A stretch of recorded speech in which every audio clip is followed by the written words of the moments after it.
બનાસકાંઠાના ધાનેરા તાલુકાના એક ગામમાં 7 વર્ષીય બાળકી પર થયેલા બળાત્કારના વિરોધમાં બહુજન સમાજવાદી પાર્ટી દ્વારા નાયબ કલેક્ટરને આવેદનપત્ર આપી રજૂઆત કરી હતી। ધાનેરા તાલુકાના એક ગામમાં માત્ર 7 વર્ષીય બાળકી પર 40 વર્ષીય યુવકે દુષ્કર્મ આચરતા સમગ્ર પંથકમાં ચકચાર મચી જવા પામી છે। લોકોમાં ભારે રોષ જોવા મળી રહ્યો છે। ધાનેરા પોલીસ સ્ટેશન તેમજ ધાનેરાની રેફરલ હોસ્પિટલને પણ લોકોએ ઘેરી વળ્યા હતા અને નરાધમ આરોપીને ફાંસીએ લટકાવવાની સજાની માંગણી કરી છે।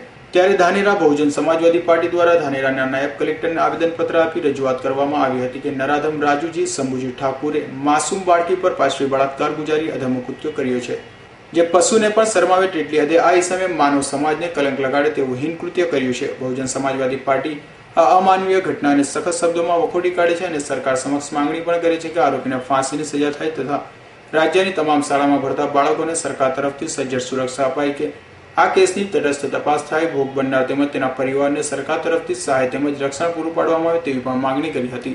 ગઈકાલે મોજે લવારા તાલુકો ધાનેરા ખાતે દલિત પરિવારની જે માસૂમ 7 વર્ષની બાળા ઉપર જે પાશવી બળાત્કાર થયો એ અમાનવીય ઘટનાને બહુજન સમાજ પાર્ટી સખત શબ્દોમાં વખોડી કાઢે છે। આરોપીને ફાંસીની સજા થાય એ બહુજન સમાજ પાર્ટીની માંગ છે। નિલેશ પટેલનો રિપોર્ટ, S9 ન્યૂઝ, બનાસકાંઠા।